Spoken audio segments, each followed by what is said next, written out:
কয়টা বাজে বলেন তো?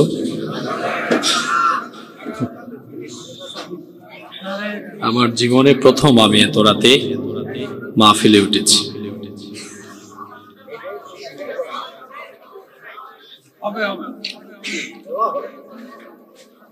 আপনাদের এলাকার কথা আমার আজীবন মনে থাকবে।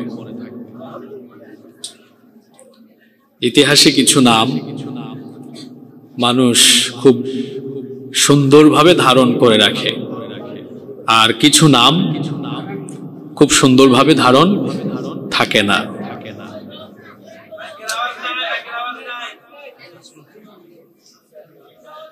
একটু আস্তে কথা বলেন। আমি কখন এসেছি জানেন আপনারা? হ্যাঁ, এই যে এমনি মনে দেখছে আমাকে। কয়টা আসছি ভাই? 10:30 কে বলছে? না গো ভাই, আমি 8:17 এখানে আসছি। 8টা। আমি যদি জানতাম 11:30 স্টেজ পাবো, আমি আপনাদের মতো শ্রোতাদের কাতারে বসে শুনে চলে যেতাম। একটা সাজানো মাহফিল নষ্ট হয় অপরিপক্ষ, অদক্ষ ব্যবস্থাপনার কারণে। আপনারা হয়তো বলবেন, হুজুর আপনি এখন সময় নষ্ট কেন করছেন? এই কথাগুলো আপনাদের শোনা দরকার। আমাকে কি আপনারা বলার মতো সুযোগ দিবেন?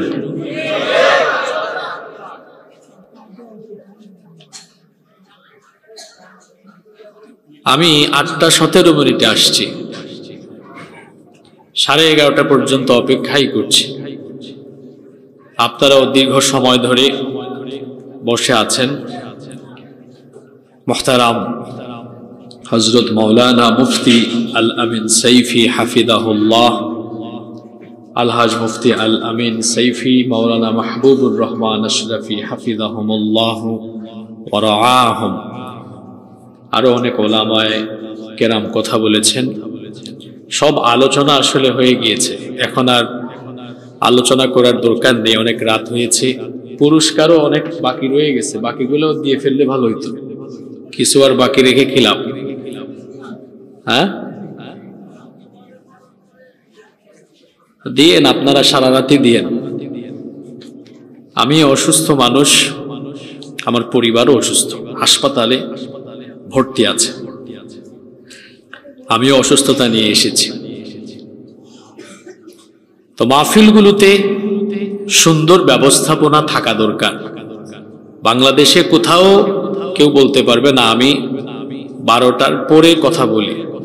সবাই জানে যে হুজুর 12টার দিকে শেষ করে ফেলে। তো আপনি জেনে শুনে কেন আমাকে 11:30টায় উঠান? এরপরে আপনাদের মতো পাবলিক যারা আসেন, আপনারা তো অনেক জিনিস না জেনেই কথা বলেন। আমি যথাসময়ে এসেছি, এতক্ষণ আমাকে বসিয়ে রাখলেন, সময় মতো আলোচনায় দিলেন না। এত রাত পর্যন্ত ওয়াজ শোনার পরে ফজরের নামাজ যদি কাজাই হয়, এই ওয়াজের কি দরকার? ওয়াজ শোনা ফরজ না নামাজ আদায় ফরজ?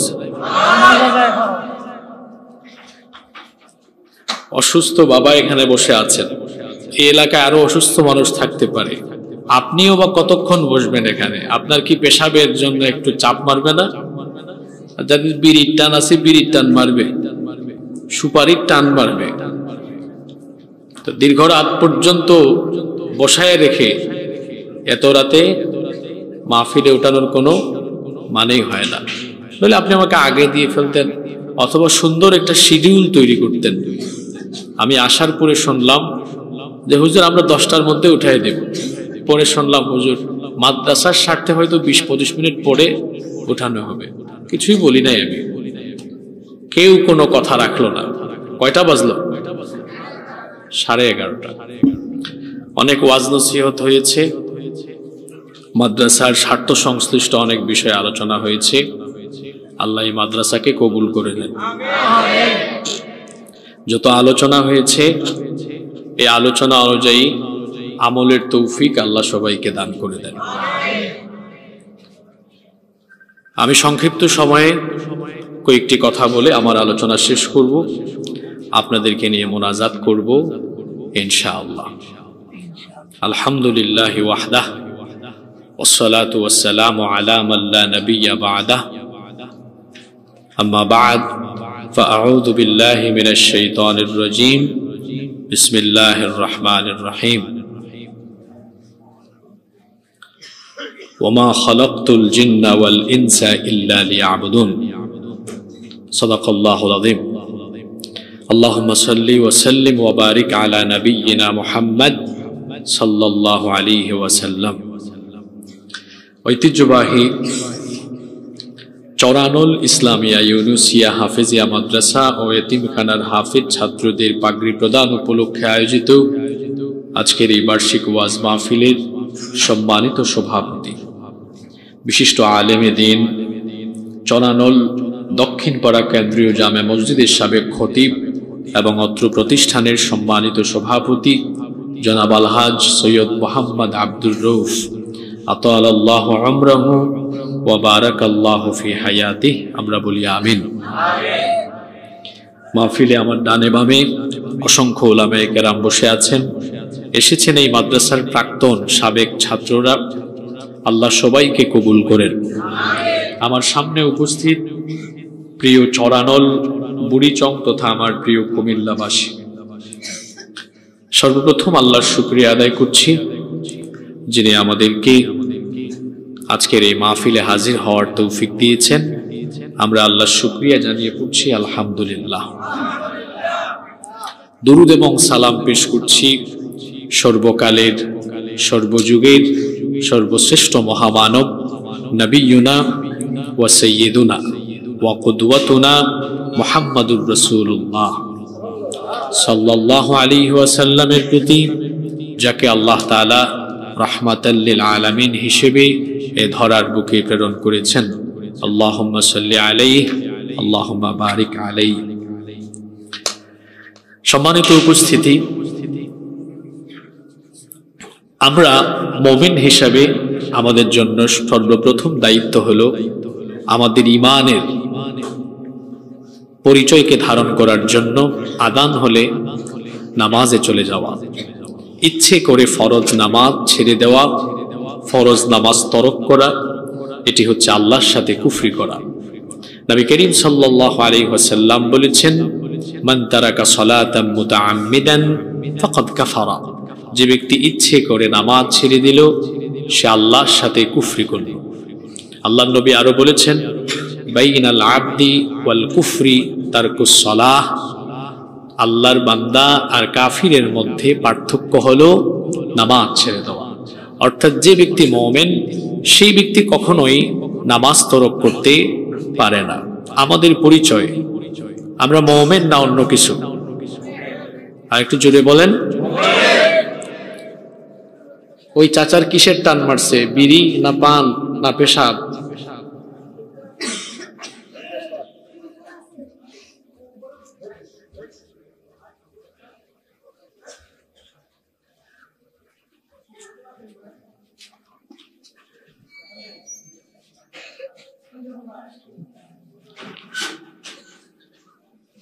আপনারা কি আমাকে আলোচনা করাতে আনলেন না অপমান করতে আনলেন?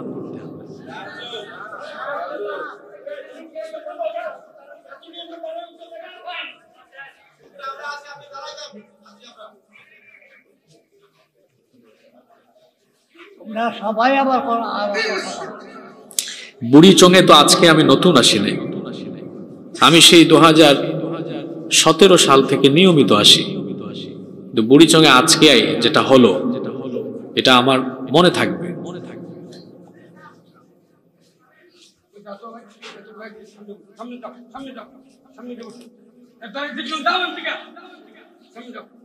সম্মানিত উপস্থিতি, বলছিলাম বাইনাল আবদি ওয়াল কুফরি তারকুস সালাহ, আল্লাহর বান্দা আর কাফিরের মধ্যে পার্থক্য হলো নামাজ ছেড়ে দেওয়া। মুমিন ব্যক্তি কখনো নামাজ ছাড়তে পারে না। আমাদের পরিচয়, আমরা হলাম মুমিন। এই মুমিন কখনো নামাজ ছাড়তে পারে না। অনেকে বলে, হুজুর আমার নামই তো আব্দুল মোমেন, তো নাম তো ঠিকই আছে আমার। আমাদের দেশের অনেক মানুষের নামের সাথে কাজের কোনো মিল নাই। যেমন বাবা নাম রেখেছে ফজর আলী, কোনোদিনও ফজর পড়ে না, তার ঘুম ভাঙে সকাল 10টায়। বাবা নাম রেখেছে জোহর আলী, কোনোদিনও জোহরে যায় না। বাবা নাম রেখেছে রমজান আলী, রমজান মাসে দুপুর বেলা গাঞ্জা টানে। নাম রেখেছে কুরবান আলী, সামর্থ্য আছে, কুরবানি দেয় না। নাম হলো ইমান আলী, তার ইমানের কোনো খবরই নাই, বরং সব বেঈমানি। বলার সময় মিথ্যা বলে, ওয়াদা করলে ভঙ্গ করে, আমানতের খেয়ানত করে, সুদ খায়, ঘুষ খায়, হালাল হারামের কোনো বাছ বিচার করে না। নাম আবার ঠিক আছে আলহাজ ইমান আলী। তো এই ইমান আলীর ইমানের কোনো কি নাই, খবর নাই। তো নামের সাথে কাজের মিল থাকতে হবে। আমি মুমিন, ঈমান আনার পরেই আমার দায়িত্ব হলো 5 ওয়াক্ত সালাত যথাসময়ে আদায় করা। কিয়ামতের ময়দানে আল্লাহ তাআলা যখন বিচার আরম্ভ করবেন, বুখারীর হাদিস, ইন্না আউওয়ালা মা ইউহাসাবু বিহিল আবদু ইয়াউমাল কিয়ামাতি মিন আমালিহি সালাতিহি, নিশ্চয়ই আল্লাহ কিয়ামতের ময়দানে সর্বপ্রথম বান্দার কাছ থেকে যে আমলের ব্যাপারে জানতে চাইবেন সেটি হচ্ছে নামাজ। কিসের ব্যাপারে? নামাজ। নামাজ ছাড়া জান্নাতে যাওয়ার কোনো সুযোগই নাই। আমরা সবাই জান্নাত চাই, সবাই জান্নাত চাই না? আল্লাহও জান্নাত দিতে চান, কারণ এই জান্নাত আল্লাহ আমাদের জন্যই বানিয়েছেন। উইদ্দাত লিল মুত্তাকিন, মুত্তাকিদের জন্য এই জান্নাত বানানো হয়েছে। আপনি জান্নাতে যেতে চান, আল্লাহও জান্নাত দিতে চান। কোন একটা বিল্ডিং তালা দেওয়া থাকলে ওই বিল্ডিং এ ঢোকা যায় না। ঢোকার জন্য কি দরকার? চাবি দরকার। একটা তালা দেওয়া বিল্ডিং এ ঢোকার জন্য যেমন চাবি দরকার, ঠিক তেমনি ভাবে জান্নাতে যাওয়ার জন্য জান্নাতের চাবি দরকার। আল্লাহ চাবিটা আপনাকে দিতে চান। এজন্য আল্লাহ ডেইলি 1 বার নয়, 2 বার নয়, 3 বার নয়, 4 বার নয়, প্রত্যেক দিন আল্লাহ আপনাকে 5 বার নামাজে ডাকেন। এই জন্য আল্লাহ তাআলা আপনাকে আদর করে ডেকে এটাই বলেন, আয় বান্দা, তুই নামাজে এসে আমাকে সাজদা দে, আর তোর জন্য বানানো জান্নাতের চাবি আমার কাছ থেকে নিয়ে নে। সুবহানাল্লাহ। যুবক ভাইয়েরা, তারা যৌবন বয়সে সাজদা দেয় না। যৌবনকালে শরীরে শক্তি থাকে কম না বেশি? যদি বলেন কম না বেশি? রুকু দেওয়া যায়, সাজদা দেওয়া যায়। এই সময়ে আল্লাহকে সাজদা দেয় না। যুবক ভাইয়েরা, এই যৌবন বয়সে আল্লাহকে বেশি বেশি সাজদা দেন, কারণ অনেক বয়স্ক মানুষ আমরা সমাজে দেখি বয়সের ভারে নজ্জ হয়ে যাওয়ার কারণে রুকুও দিতে পারে না, সাজদাও দিতে ইশারায় ইশারায় নামাজ পড়ে। জন্য যৌবনকালকে কদর করা দরকার। যখন আমার সুযোগ আছে, এই সময় আল্লাহ তাআলাকে বেশি বেশি করে সাজদা দেওয়া দরকার। কিয়ামতের দিন প্রথম হিসাব হবে কিসের ব্যাপারে? আজ আমাদের মসজিদগুলো পাকা। নবীজির সময়ে মসজিদ ছিল কাঁচা, কিন্তু মুসল্লি ছিল পাকা। আমাদের এখন মসজিদ হয়েছে পাকা, মুসল্লির অভাবে মসজিদ পড়ে থাকে ফাঁকা। ওয়াজ মাহফিলে দেখেন মানুষ, প্যান্ডেলে কোনায় কানায় জায়গা নাই, অথচ এই শ্রোতাদের 90% হবে যারা এশার নামাজ আদায় করে আসে নাই। আমার জন্য ওয়াজ শোনা ফরজ না নফল? জোরে বলেন। আর নামাজ আদায় করা? নামাজ আদায় করা ফরজ। যে ব্যক্তি ইচ্ছে করে নামাজ ছেড়ে দেয় তার মধ্যে ঈমান থাকে না। মান আকামাস সালাতা ফাকাদ আকামাদ-দ্বীন। যে ব্যক্তি নামাজ কায়েম করলো সেজন্য দ্বীন কায়েম করলো। এজন্য আমার বাবাদেরকে, ভাইদেরকে আমি অনুরোধ করব, 1 ওয়াক্ত নামাজ যেন আমাদের কাজা হয়ে না যায়। কারণ এই নামাজের হিসাব কিয়ামতের দিন প্রথম হবে। কিয়ামতের দিন প্রথম হিসাব কিসের হবে?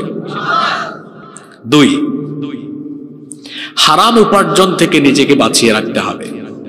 কারণ হারাম উপার্জন খেয়ে যে শরীর গঠিত হয়, এই শরীরের কোনো ইবাদত আল্লাহ কবুল করেন না। এজন্য খেতে হবে হালাল না হারাম? হালাল খেতে হবে, হারাম খাওয়া যাবে না, হারাম কোনো পন্থায় উপার্জন করা যাবে না। আমাদের সমাজে সুদ আছে না নাই? সুদের কথা কি আর বলবো, এমন বহু এলাকা বাংলাদেশে আছে, মসজিদ কমিটির সভাপতি আবার এলাকার সুদখুরদেরকে একত্রিত করলে তারে বানাতে হবে সুদখুর কমিটির সভাপতি। সুদও খায়, নামাজও আদায় করে। যে ব্যক্তি সুদ খায় এত বড় গুনাহগার। আল্লাহ কোরআনে কারীমে বলেছেন, যারা সুদ খায়, সুদের সাথে যারা সম্পৃক্ত, এরা সরাসরি আল্লাহ এবং রসুলের সাথে যুদ্ধ ঘোষণা করে দিয়েছে। যারা সুদখোর এরা শয়তানের আসর করা রোগীর মতো কিয়ামতের মাঠে দণ্ডায়মান হবে। আল্লাহর নবী বলেছেন এদের ব্যাপারে, সুদের ৭০টার বেশি গুনাহ আছে, তার মধ্যে সর্বনিম্ন গুনাহ হলো নিজের মায়ের সাথে জিনা করা। আরেক হাদিসে এসেছে, আল্লাহর নবী বলেছেন, যে ব্যক্তি ১ দিরহাম সুদ খায় সে ব্যক্তি ৩৬ বার জিনা করার সমান অপরাধ করে। ১ দিরহাম সুদ কতবার জিনার সমান? ৩৬ বার জিনার সমান। কত বড় মারাত্মক গুনাহ! সুদখোরের কোনো ইবাদত কবুল। এরপরে আছে ঘুষ। লাআনা রাসূলুল্লাহ সাল্লাল্লাহু আলাইহি ওয়াসাল্লাম আর-রাশি ওয়াল মুরতাশি। যে ব্যক্তি ঘুষ দেয় আর ঘুষ নেয় এদের উপরে লানত করেছেন মুহাম্মদ সাল্লাল্লাহু আলাইহি ওয়াসাল্লাম।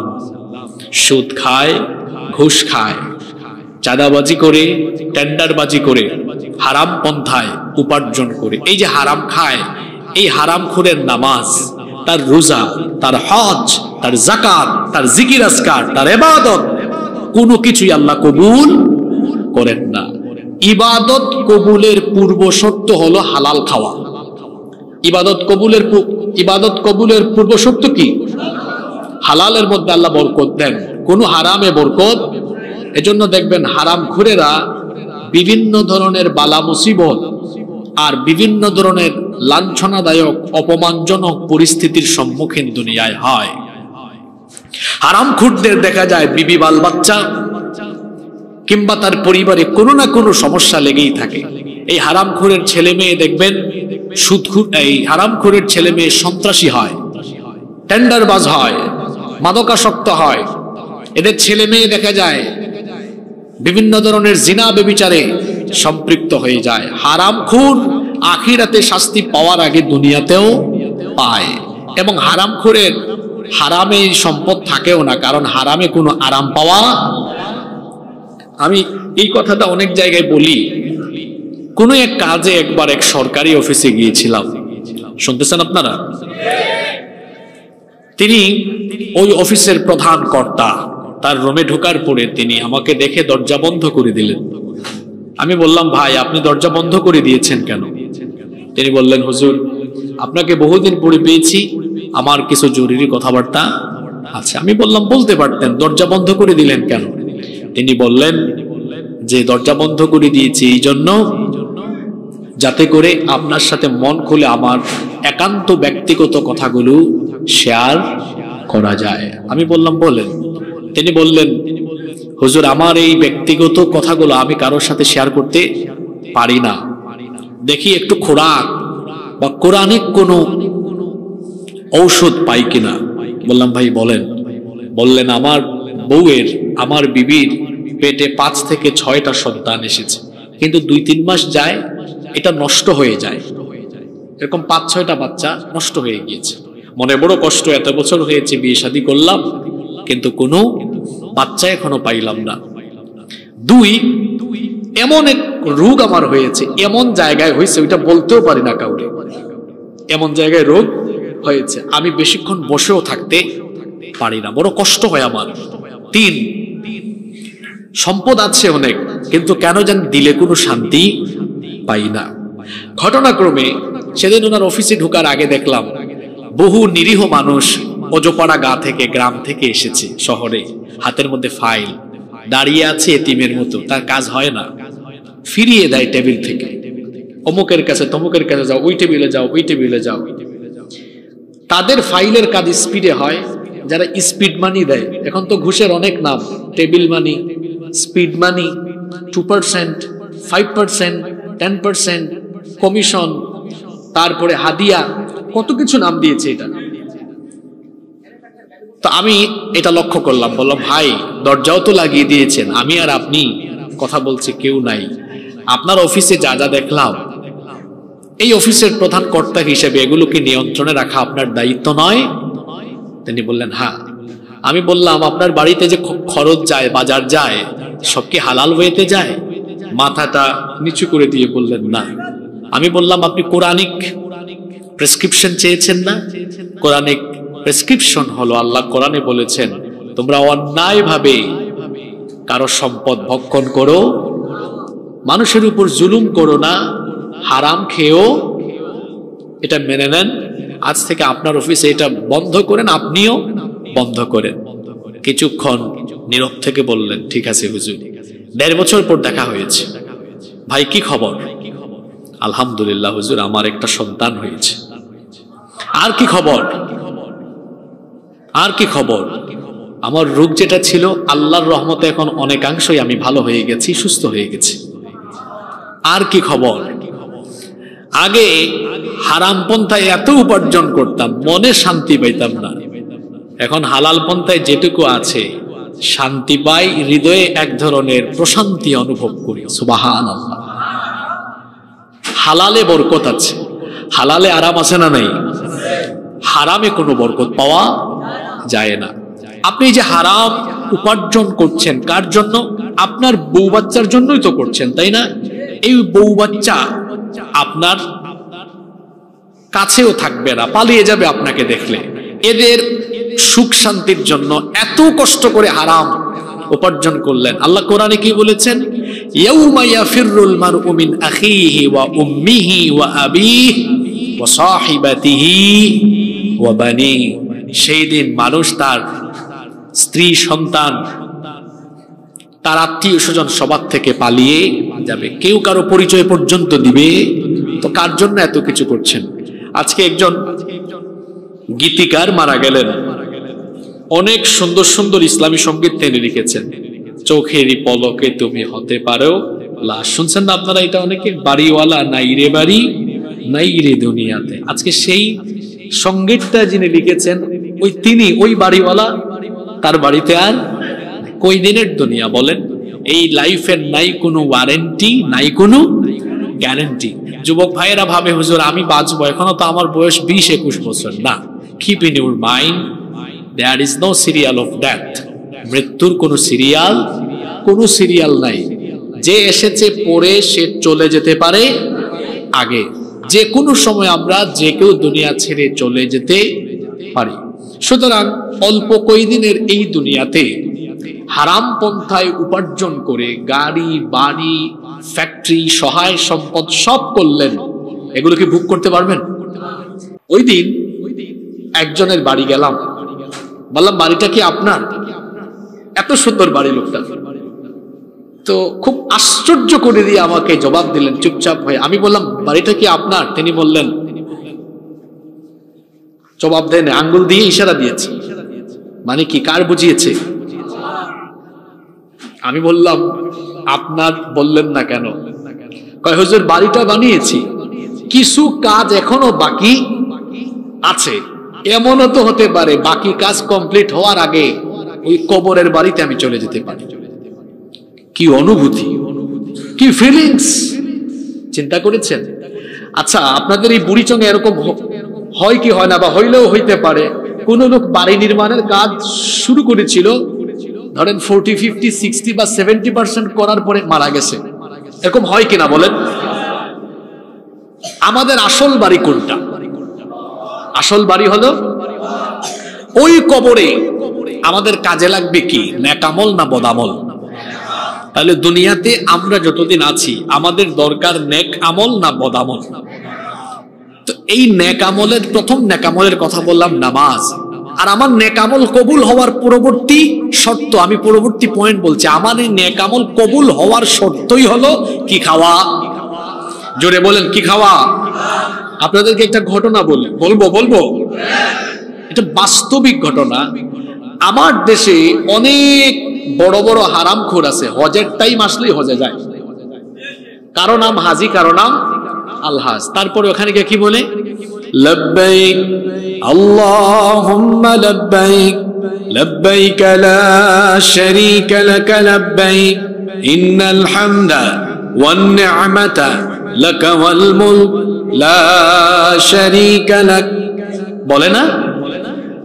আমরা অনেকে যেতে পারি নাই, তাই না? আল্লাহ যারা যেতে পারেনি সবাইকে তোমার ঘরের মেহমান বানিয়ে দিও। এই হারামখোর বিমানের টিকিট কেটেছে আর সমস্ত প্রসেসিং করেছে সব হারাম পয়সায়, তারপর ওখানে গিয়ে কি বলে?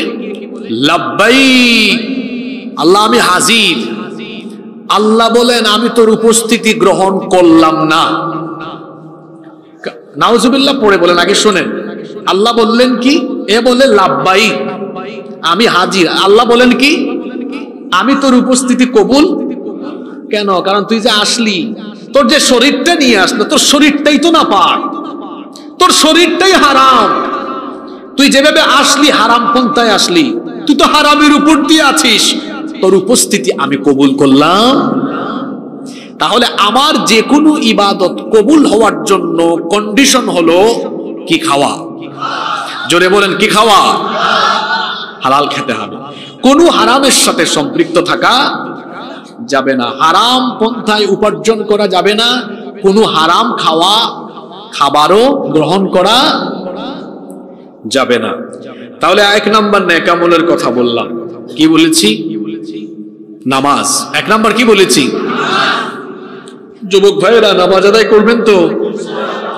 আপনাদের মতো যুবকরা একটা জাতিকে পাল্টে দিতে পারে যদি চরিত্রবান হয়। আমার আল্লামা ইমাম কুরতুবী রহমতুল্লাহ আলাইহির একটা কথা মনে পড়ল। তিনি বড় সুন্দর কথা বলেছেন যে যৌবনকাল হলো কচু পাতার পানির মতো। কচু পাতার, আপনাদের এলাকায় কচু গাছ আছে তো? কচু পাতায় পানি পড়লে পাতাইটা কি করে? পাতাইটা কি করে? টলমল টলমল করে। এবং এই পানি বেশিক্ষণ দীর্ঘস্থায়ী হয় না, এটা যে কোনো সময় পড়ে যেতে পারে। কচু পাতার পানি যেমন দীর্ঘস্থায়ী হয় না, এটা যে কোনো সময় পড়ে যেতে পারে, ঠিক তেমনি যৌবনকাল এর চারপাশে আছে চরিত্র বিধ্বংসী আকর্ষণীয় উপাদান।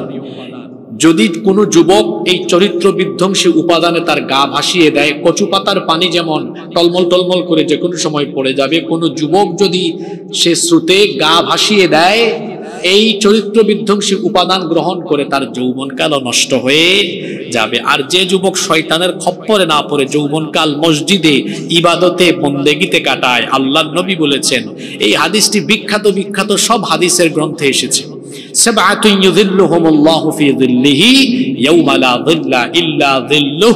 7 শ্রেণীর মানুষকে রব্বুল আলামিন আরশে আজিমের ছায়ার নিচে জায়গা দিবেন, যেদিন আল্লাহর আরশের ছায়া ছাড়া আর কোনো ছায়া থাকবে না। এদের মধ্যে এক শ্রেণী হলো তারা ওয়াশাবুন নাশাআ ফি ইবাদাতিল্লাহ, যে যুবক তার যৌবনকাল আল্লাহর ইবাদতে কাটিয়ে দিয়েছে। সুবহানাল্লাহ। যুবক ভাইয়েরা, আল্লাহর আরশের ছায়ার নিচে জায়গা পেতে চান কিনা? তাহলে আজান হলে যাব কোথায়? কথা দিলেন তো? 2 বললাম কি? হালাল খেতে হবে। কি খেতে হবে? কারণ হালাল না খেলে কোনো ইবাদত আল্লাহর কাছে কবুল। 3 কিয়ামতের দিন আল্লাহ বিচার করবেন। এই বিচারটা 2 ভাগে ভাগ হয়ে যাবে। 1 হাক্কুল্লাহ, আল্লাহর হক, যেমন নামাজ, রোজা, হজ, যাকাত, আল্লাহর সাথে সম্পর্কিত বিষয়কে বলা হয় হাক্কুল্লাহ, আল্লাহর হক। নামাজ পড়েন নাই, আল্লাহ হিসাব নেবেন। তারপরে আপনি রোজা রাখেন নাই, যাকাত আদায় করেন নাই, হজ করেন নাই, এই হিসাব নেবেন কে? এর হক কার? আল্লাহর হকের বিচার আরম্ভ হবে নামাজ দিয়ে। এটা এক ধরনের বিচার। আর আরেকটা বিচার হবে সেই দিন হাক্কুল ইবাদ, বান্দার হক। কার হক? আপনি আরেকজনের টাকা মাইরা খাইছেন, আরেকজনের জায়গা জমি জোর করে দখল করে নিয়েছেন, ভাই তার ভাইয়ের জায়গা দখল করেছে, ভাই তার বোনকে বঞ্চিত করে দিয়েছে, বড় ভাই অন্যান্য সব ভাই বোনদের জায়গা জমি একাই খেয়ে ফেলছে। এরকম নাই তো আমাদের সমাজে? আছে কিনা? আছে। তারপরে মিথ্যা মামলা দিয়ে মানুষকে জেল খাটাইছে, অযথাই মানুষকে কষ্ট দিয়েছে, আরেকজনের হক নষ্ট করেছে, দোকানপাটে চাঁদাবাজি করেছে, তারপরে বন্দুক ঠেকায়া অনেক কিছু মানুষের কেড়ে নিয়েছে। এরকম হয় কি হয় না? এই যে এই ব্যক্তি হক নষ্ট করলো, আল্লাহর না মানুষের?